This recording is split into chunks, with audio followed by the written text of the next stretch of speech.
Unexpected ആയിട്ടാണ് ഓരോ കാര്യങ്ങൾ നടക്കുന്നത്. സിദ്ധു ജനിച്ചിട്ട് ഇത്രയും വർഷമായിട്ടും ഇങ്ങനെ ട്രിപ്പിട്ട് ഇങ്ങനെ അഡ്മിറ്റ് ആവേണ്ട കേസുകളൊന്നും ഇതുവരെ വന്നിട്ടില്ല. പക്ഷെ ഇന്നത് സംഭവിച്ചു.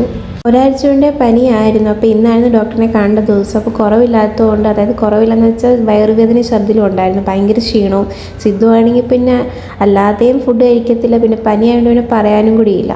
എന്തായാലും ഇന്നലെ ബ്ലഡ് ടെസ്റ്റ് ചെയ്തു. അപ്പോൾ റിസൾട്ട് നോക്കിയപ്പോൾ ആണെങ്കിൽ പ്ലേറ്റ്ലെറ്റ് കുറവായിരുന്നു. ഡോക്ടർ പറഞ്ഞു അഡ്മിറ്റ് ആയിക്കോളാൻ. അങ്ങനെ അഡ്മിറ്റ് ആവേണ്ടി വന്നു. സിദ്ധുവിന് വന്നപ്പോൾ തന്നെ ട്രിപ്പ് കൊടുത്തു, പിന്നെ ആവിയും പിടിച്ചു. അതുകൊണ്ട് തന്നെ പുള്ളിക്കാരൻ ഭയങ്കര ഉറക്കമായിരുന്നു.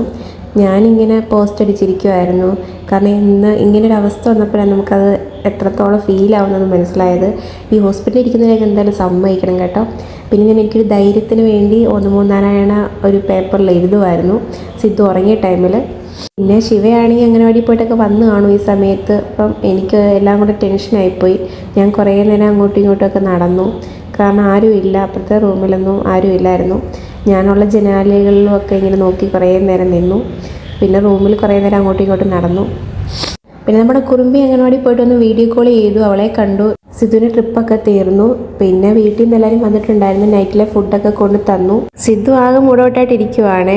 എനിക്ക് ഇങ്ങനെ ഇരുന്നിട്ട് ആകെ ബോറടിക്കുന്നു. കുറച്ച് കഴിഞ്ഞ് ഞാൻ അവിടെ എടുത്തുകൊണ്ട് നടക്കുകയൊക്കെ ചെയ്തു. അങ്ങനെ ബോറടിയൊക്കെ കുറച്ചൊക്കെ മാറ്റി. ഞങ്ങൾ രണ്ടുപേരും അങ്ങോട്ടും ഇങ്ങോട്ടും കഥകളൊക്കെ പറഞ്ഞ് ഇങ്ങനെ ഇരിക്കുവാണ്. ഇപ്പം ഞാനും സിദ്ധു മാത്രമേ ഉള്ളൂ, അവരെല്ലാം വന്നിട്ട് പോയി. അപ്പം നമ്മുടെ സിദ്ധുവിന് വേണ്ടി നിങ്ങളെല്ലാവരും പ്രാർത്ഥിക്കണം, പെട്ടെന്ന് തന്നെ വീട്ടിൽ പോകാൻ പറ്റണേന്ന്.